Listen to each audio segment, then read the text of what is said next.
தசமபாகம் கொடுத்தான் என்று சொல்லலாம். நிறைய வாசித்திருக்கேன், சுருக்கமாக 7 பாயிண்ட்ல கடகடன்னு சொல்கிறேன். ஏன்னு சொன்னால் அப்போ தான் விளங்கும் நமக்கு. இதை எடுத்துக்கிட்டிங்கன்னா உங்களுக்கு விளங்கிடும். இப்போ நம்ம வாசித்ததெல்லாம் திட்டவட்டமாக விளங்கிடும். முதலாவது பாயிண்ட் என்ன? மெல்கிசேதேக் யார்? மெல்கிசேதேக்கு என்பது யார் என்பது முதலாவது. மெல்கிசேதேக் வந்து பழைய ஏற்பாட்டிலே இயேசுனுடைய தோற்றம். இயேசு பல விதங்களில் தோற்றம் அளிக்கிறார். பழைய ஏற்பாட்டில் வந்து காட்சி அளிக்கிறார். அதில் ஒன்று தான் மெல்கிசேதேக்கு. மெல்கிசேதேக்காக வந்து காட்சி அளிக்கிறார். ஏன்னா இவர் வம்ச வரலாறு இல்லாதவர், தாய் தாப்பன் இல்லாதவர், ஆதி மந்தம் இல்லாதவர் இல்லையா? யாருனே தெரியல. ஆனால் இவர் எவ்வளோ பெரியவர்னு பாருங்கள். நம்முடைய கோத்திரத்தலைவனாகிய ஆபிரகாமே இவருக்கு தசமபாகம் கொடுத்தான், ஆசீர்வாதத்தை இவரிடத்திலிருந்து பெற்றான்லாம் எழுதியிருக்கு. அப்போ யார் இவர்னு கன்சிடர் பண்ணும்போது இவர் தேவனுடைய குமாரனுக்கு ஒப்பானவனாய் அப்படின்னு சொல்லும்போது இவர் தேவனுடைய குமாரனே பழைய ஏற்பாட்டு காலத்திலே தோற்றமளித்து அங்கே ஆபிரகாமுக்கு ஆசீர்வாதத்தை வழங்குகிறார். அப்போ மெல்கிசேதேக் என்பவர் பழைய ஏற்பாட்டு காலத்திலே ஆபிரகாமுக்கு தோற்றமளித்த இயேசு கிறிஸ்து. அதுதாங்க உண்மை. சுருக்கமாக சொல்கிறேன். இதெல்லாம் விளங்கும், போக போக உங்களுக்கு விளங்கும். டைம் இல்லாதனால கடகடன்னு சொல்கிறேன். ஏன்னா இதெல்லாம் வந்து இப்படியே பார்த்துக்கிட்டே போனோம்னா கடகடன்னு விளங்கிடும். ரெண்டாவது காரியம், மெல்கிசேதேக்கு ஆபிரகாமிடத்திலிருந்து தசமபாகங்களை பெற்றுக்கொண்டு அவனை ஆசீர்வதித்தான் சொல்லப்படுது. எல்லாம் சொல்லுங்க, பெற்றுக்கொண்டு அவனை ஆசீர்வதித்தான். ஆபிரகாமின் கையில் தசமபாகம் வாங்கி வாக்குத்தத்தம் பெற்றவனை ஆசீர்வதித்தான். அப்போ பாருங்க, வாங்கிட்டு தான் அவனை ஆசீர்வதிக்கிறான். அப்போ தசமபாகம்னா என்னன்னு கொஞ்சம் யோசித்து பார்க்கணும். தசமபாகத்தை கொண்டு போய் செலுத்தி ஆசீர்வாதத்தை இவன் எடுத்துக்கொள்கிறான். இது ஏன் இப்படின்னு கொஞ்சம் யோசித்து பார்க்கணும். தசமபாகத்தை கொண்டு வந்து கொடுக்காம ஆசீர்வாதத்தை வாங்கிக்கொள்ள முடியாதா? கர்த்தர் எப்படி ஆசீர்வதிக்கிறவர் தானே. நான் தசமபாகத்தை கொடுத்து தான் ஆசீர்வாதத்தை வாங்கணுமா? இதனே பெரிய எக்ஸ்சேஞ்ச் மாதிரி இருக்குது, டிரான்சாக்ஷன் மாதிரி இருக்குது. இதை கொடுத்து அதை வாங்கிட்டு போன்ற மாதிரி இருக்குது அப்படின்னு நிறைய பேருக்கு இது ஒரு பெரிய கேள்வி. பாருங்கள், தசமபாகத்தை குறித்து பெரிய கேள்வி. அது என்னென்னா, தசமபாகத்தை கொடுத்தா தான் கர்த்தர் ஆசீர்வதிப்பாரா? இந்த தசமபாகம்னா என்ன? ஏன் இதை கேட்குறாரு கர்த்தர்? தசமபாகம்னு சொன்னால் 10ல் 1 என்ற அர்த்தம் இல்லையா? இந்த 10ல் 1 ஏன் கர்த்தர் கேட்குறாரு? நிறைய பேர் என்ன நினச்சிக்கிறாங்க, இந்த பிரசங்கியாரெல்லாம் சில நேரத்தில் வந்து இதை பற்றி ஒரு சரியான தெளிவை உண்டாக்காதனால ஜனங்க என்ன நினச்சிக்கிறாங்க, ஏதோ சபைக்கு போனால் அவங்க அந்த 10ல் 1 கொடுக்க சொல்கிறாங்க. ஏதோ சபைக்கு எலக்ட்ரிசிட்டி பில்லு கட்டணும், சேர் வாங்கணும், கட்டடம் கட்டணும், அதை பண்ணணும், இதை பண்ணணும், 10ல் 1 அவங்களுக்கு தேவை. அவங்களுக்கு காசு தேவை இல்லையா? அதனால் நாம் கொடுக்கணும். இருந்தாலும் 10ல் 1ன்றது ரொம்ப டூ மச் பிரதர் சிலர் சொல்லிக்கிறது. அது ரொம்ப டூ மச். ஏன்னா இவங்க தான் நம்ம 100% ஓனர் மாதிரியும்.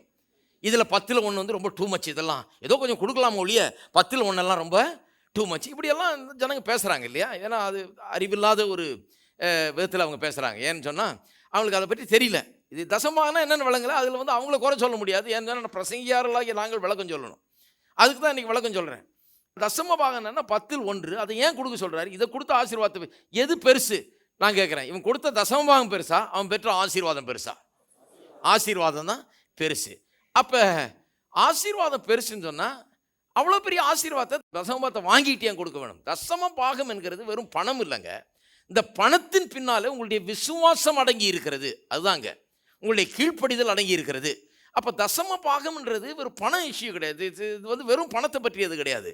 இது வந்து நான் என்ன விசுவாசிக்கிறேன், நான் யாரை விசுவாசிக்கிறேன், யாரை என்னுடைய ஆதாரமாக வைக்கிறேன், யாரிடத்திலிருந்து எனக்கெல்லாம் வந்து கிடைக்கிறது, யார் பேரில் என்னுடைய கண்கள் இருக்கிறது, நான் யாருக்கு முன்னால் என் கையை உயர்த்தி நிற்கிறேன், யார்கிட்ட நான் பெற்றுக்கொள்கிறேன் என்பதை குறித்த காரியம் அது. விசுவாசத்துக்கு அடுத்த காரியம் அது. அப்போ நான் தசமபாகத்தை கொடுக்கும்போது நான் எதை காண்பிக்கிறேன்? என்னுடைய விசுவாசத்தை நான் காண்பிக்கிறேன். அவர் தான் எனக்கு ஆதாரம், அவரிடத்துல தான் எல்லாம் வந்தது. நான் தசமபாகம் சொன்னால் வெறும் 1/10 கிடையாது, வெறும் 10ல் 1 என்று கிடையாது. இதில் ஃபர்ஸ்ட் அண்ட் த பெஸ்ட் என்கிற அர்த்தமும் உண்டு. அப்படின்னு சொன்னால் வெறும் 10ல் 1 எடுத்து வைக்கிறது இல்லை, அதில் முதலாவது எடுத்து வைக்கிறது. எல்லாம் முடிஞ்ச பிறகு இதில் 10ல் 1 மீறி தான் பார்க்குவோம், மீன் தான் இதுலேருந்து எடுத்து, அப்படி கிடையாது. முதல்ல இதை எடுத்து வச்சுட்டு மறுவேளை பார்க்குறது. இதெல்லாம் பாருங்கள், வாழ்க்கையில் இதெல்லாம் அமுல்படுத்தினால் சிலர் நினைக்கிறாங்க 10ல் 1 எடுத்து வச்சுட்டா அப்புறம் எங்கெங்கே பத்தும் அப்படின்றாங்க. அதனால தான் பத்த மாட்டேங்குதுன்னு நான் சொல்கிறேன். அதனால தான் 10ல் நீ 10ல் 1 முதல்ல எடுத்து வச்சு பாருங்க, கண்டிப்பாக அது மீதி 90% 10 மிச்சம் மீறும்.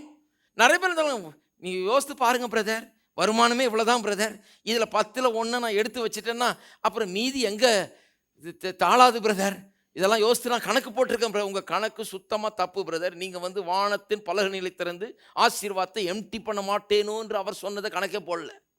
எந்த கணக்கு போட்டீங்க நீங்கள்? எந்த ஊர் கணக்கு இது? யாருடைய கணக்கு இது? அந்த கணக்கெல்லாம் இங்கே செல்லாது பாருங்க. அவர் சொல்றாரு, வருஷிக்க மாட்டேன் என்று என்னை சோதித்து பாருங்கள். அப்போ வந்து ஃபர்ஸ்ட் அண்ட் த பெஸ்ட், எல்லாம் சொல்லுவோம் ஃபர்ஸ்ட் அண்ட் த பெஸ்ட். அது ஆங்கிலத்தில் சொன்னால் தான் ரொம்ப நல்லா வருது, அதனால தான் ஆங்கிலத்தில் சொல்கிறேன். முக்கால்வாசி பேருக்கு ஆங்கிலம் தெரியும், அந்த அளவுக்கு தெரியும். இங்கே ஃபர்ஸ்ட் அண்ட் த பெஸ்ட்டு. ஃபஸ்ட்டுனா முதலாவது, பெஸ்ட்டுன்னா சிறந்தது. அப்போ 10ல் 1ன்னா 10ல் 1 மட்டும் இல்லை, அதை முதலாவது நான் எடுக்கிறேன். ஏன்னா என் இருதயம் அப்படி வேலை செய்யுது, என்னுடைய விசுவாசம் அப்படி. கர்த்தருக்கு தான் முதல்ல. நான் யாருக்கு முதல்ல செய்கிறேன்? கர்த்தருக்கு தான். இருதயம் எங்கே இருக்குது? கர்த்தர் மேலே தான் இருக்குது. என்னுடைய வாழ்க்கையில் யார் நம்பர் 1? கர்த்தர் தான் நம்பர் 1. என்னுடைய மரியாதை கனமெல்லாம் யாருக்கு? முதலாவது கர்த்தருக்கு தான். என் கையில் காசு வந்தோன்னே யாரை நான் யோசிக்கிறேன்? கர்த்தரை தான் யோசிக்கிறேன். யாருக்கு நன்றி செலுத்துகிறேன்? கர்த்தருக்கு தான். அப்போ அந்த 10ல் 1 நான் முதல்ல என்ன பண்ணுறேன்? எடுக்கிறேன். முதல்ல மட்டும் இல்லை,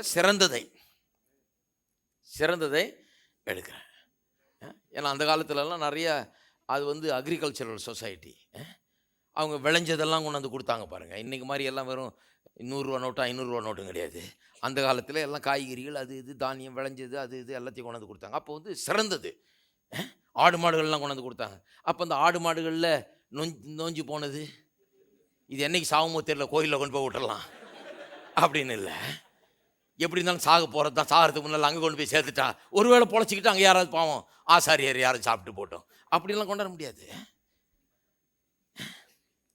ஆமாம், அப்படிலாம் கொண்டு வரவே முடியாது. ஃபர்ஸ்ட் அண்ட் த பெஸ்ட்டு தான். பழசு, தேஞ்சு போனது, கரைஞ்சி போனது, ஒன்றும் இல்லாமல் போனது, நொந்து போனது, இதெல்லாம் கொண்டு வர முடியாது. First and the best. அப்போ வந்து ஏன்னு சொன்னால் அதெல்லாம் வந்து நம்ம கர்த்தரை பற்றி என்ன நினைக்கிறோங்கிறத எடுத்து காண்பிக்கிறது. நம்முடைய உள்ளம் எப்படி நினைக்கிறது கர்த்தரை பற்றி. கர்த்தருக்கு எது வேணால் கொடுத்துடலாம், மிச்சம் மீதி எதாவது கொடுப்போம், ஏதோ கொஞ்சம் போனது வந்தது கொடுப்போம், அப்படியெல்லாம் கொடுக்க முடியாது. ஏன்னு சொன்னால் அப்படி கொடுக்குறத விட கொடுக்காமலே இருக்கலாம். ஏன்னு சொன்னால் அது ரொம்ப இன்சல்ட் பண்ணுற மாதிரி. அது கர்த்தருக்கு கொடுக்கும்போது எப்படி கொடுக்கணும்? முதல்ல கர்த்தருக்கு என்னுடைய வாழ்க்கையில் முதலாவது இடம். என்னிடத்தில் இருக்கிற சிறந்ததை நான் கொடுப்பேன். எல்லாத்துக்கும் கொடுக்கறதை காட்டிலும் அதிகமாக நான் கொடுப்பேன், சிறந்ததை தான் நான் கொடுப்பேன் என்கிற ஒரு எண்ணம். அதைத்தான் அது பிரதிபலிக்கிறது. அப்போ ஆசீர்வாதத்தை தேவன் வாக்கு பண்ணியிருக்கிறார். யாருக்கு? ஆபிரகாமுக்கு. பண்ணாரா இல்லையா? 12ஆம் அதிகாரத்திலே சொல்லிட்டார், உன்னை ஆசீர்வதிக்கவே ஆசீர்வாதம், உன்னை பெரிய ஜாதி ஆக்குவேன், உன்னை ஆசீர்வதிகள் ஆசீர்வதிப்பேன், உன்னை பாய்க்கிறவர்களை பாய்ப்பேன், உன் மூலமாக உன்னிலே பூமியின் வம்சங்கள் எல்லாம் ஆசீர்வதிக்க. கர்த்தர் வந்து சொல்லிட்டாருங்க ஆசீர்வாதத்தை. கர்த்தர் சொல்லிட்ட பிறகு இவனுக்கு ஒரு பங்கு இருக்கிறது. கர்த்தர் சொல்லிட்டதுனால வந்து அது நடந்துடுறது இல்லை, நம்முடைய விசுவாசத்தினால தான் அது நமக்கு வந்து பலிக்கிறது. ஹலோ, நமக்கு ஒரு பங்கு இருக்கு பாருங்க. கர்த்தர் சொன்னதுனால அது ஆட்டோமேட்டிக்காக வந்து பலிச்சிருந்தா இன்னைக்கு எல்லாரும் பலிச்சு எல்லாம் எப்படியோ இருப்போம் நம்ம. ஆனால் நம்முடைய விசுவாசத்தை எதையுமே பாருங்க, கர்த்தரிடத்தில் எதையுமே நாம் பெற முடியாது. விசுவாசம் இல்லாமல் எதையுமே பெற்றுக்கொள்ளவே முடியாது. அப்ப விசுவாசத்தில் தான் பெற்றுக்கொள்ள முடியும். ஆகவே தான் தசம பாகம் என்கிற ஒன்றை கர்த்தர் வச்சார். கர்த்தர் வந்து எல்லாரும் சம்பாதிக்கிறாங்க, இதில் ஒரு 10% நம்மளுக்கு கொடுத்தா நல்லா இருக்கும் அப்படின்னு சொல்லி அவர் வைக்கல தசம பாகத்தை. ஹலோ, இருக்கீங்களா? அப்படிலாம் வச்சார்னா அவர் ரொம்ப அவரை மாதிரி ஒரு சீப்பான ஆட்டில் இருக்கவே முடியாது. அவர் என்ன சொல்றார்? பூமியும் அது நிறைவும் என்னுடையது, எல்லாத்தையும் உனக்காக நான் ஏற்படுத்தி வச்சேன். உனக்கு முக்கியமான ஒன்று வாழ்க்கையில் என்னென்னா, என்னோட உள்ள ஐக்கியம் உனக்கு முதன்மையாக இருக்க வேணும். ஏன்னா நான் தான் உனக்கு எல்லாத்தையும் கொடுத்துருக்கேன் ஆதாரம். இதை வந்து நீ அன்றாடம் உன்னுடைய வாழ்க்கையில் நிறுவி, உன்னுடைய விளைவின் எல்லா முதற் பலனாலும் கர்த்தரை கனம் பண்ணுவாயாக. அப்போ ஒவ்வொரு தடவை இன்க்ரீஸ் வரும்போது, ஒவ்வொரு தடவை ஃபர்ஸ்ட் ஃப்ரூட் வரும்போது, ஒவ்வொரு தடவை அதிகம் கிடைக்கும் போது அதில் கர்த்தரை கனம் பண்ணுவாயாக, அப்பொழுது உன் களஞ்சியங்கள் பூரணமாய் நிரம்பும். கனெக்ட் பண்ணி விட்டார். அப்பொழுது உன் களஞ்சியங்கள் பூரணமாக நிரம்பும், உன் ஆலைகள் திராட்சரசம் புரண்டு ஓடும். அப்போ கொடுக்கிறது, தசமமாக கொடுக்கிறது என்று சொல்லுகிறது வந்து அது என்ன? வெறும் ஏதோ ஒரு சபைக்கு காசு தேவை, ஏதோ ஒரு ஊழியத்துக்கு காசு தேவை, ஏதோ ஒரு அதுக்கு தேவை இதுக்கு தேவைன்றல்ல. கர்த்தரை பற்றிய எண்ணம் என்னுடைய உள்ளத்தில் எப்படி இருக்குது? நான் கர்த்தரை எங்கே வச்சிருக்கிறேன், எப்படி வச்சு அவரை நான் வச்சு பூஜிக்கிறேன், எப்படி அவரை யோசித்து பார்க்கிறேன், எப்படி நான் எண்ணுகிறேன் கர்த்தரை, அதை வெளிப்படுத்துகிற ஒரு காரியம். கர்த்தருக்கு நான் சொல்லுகிறேன், இன்றைக்கு கர்த்தருக்கு எந்த தேவையும் கிடையாது. ஹலோ, நிறைய பேருக்கு அது ஆச்சரியம். இப்போ முதல்ல அவங்க நினச்சிட்டு இருக்காங்க கர்த்தருக்கு தேவை, கர்த்தருடைய தேவைக்கு நான் ஏதோ செய்ய போகிறேன். நான் கர்த்தருக்கு ஒன்றும் தேவை கிடையாதுங்க. ஹலோ, இருக்கீங்களா? எத்தனை பேர் இங்கே இருக்கிறீங்க? கர்த்தருக்கு எந்த தேவையுமே கிடையாது. அப்போ அவருக்கு எதுக்கு நான் கொடுக்கணும்? அவருக்கு எது கொடுக்கணும்? அவருக்கு நான் கொடுத்து அவர் சாப்பிட்றது இல்லை. அவர் சொல்கிறார், சங்கீதத்திலாம் வாசித்து பாருங்கன்னு சொல்கிறார், எனக்கு பசிச்சுன்னா நான் உன்னை கேட்பேனாங்கிறார். ஏன்னா பூமியும் அது நிறைவும் என்னுடையது என்று சொல்கிறார். நான் ஒன்றை கேட்க போகிறது இல்லைப்பா, நான் தான் அங்கே எல்லாத்தையும் வச்சேங்கிறார். அப்போ கர்த்தருக்கு ஒன்றும் தேவை கிடையாது. எனக்கு தேவைகள் இருக்கிறது, என்னுடைய தேவைகள் சந்திக்கப்பட வேண்டும். என்னுடைய தேவைகள், என்னுடைய களஞ்சியம் நிரம்பணும், என்னுடைய ஆலையில் திராட்சரசம் புரண்டோடணும். அதுக்காக நான் என்ன பண்ணுகிறேன், என்னுடைய விசுவாசத்தை நான் பயன்படுத்தி, விசுவாசம் என்கிறது ஒரு கரன்சி மாதிரி. இன்றைக்கி கடைக்கு போனீங்கன்னா கரன்சி நோட்டை கையில் எடுத்துகிட்டு போகணும். ஹலோ, ரூபா நோட்டை எடுத்துகிட்டு போகாமல் வீட்டுக்கு பை நிறைய காய்கறி வாங்கிட்டு வர முடியாது. இதை கொடுத்து தான் அதை வாங்கிட்டு வரணும்.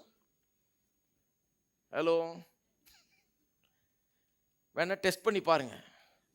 போய் பையில் போட்டு சோத்திரம் அல்லேலூயா, இந்த பூமியும் அது நிறைவும் கர்த்தருடையது, அடியேன் கர்த்தருடைய பிள்ளையாகும், இந்த கடையில் இருக்கிறதெல்லாம் கர்த்தருடையது, கர்த்தருடையதுனா என்னுடையது.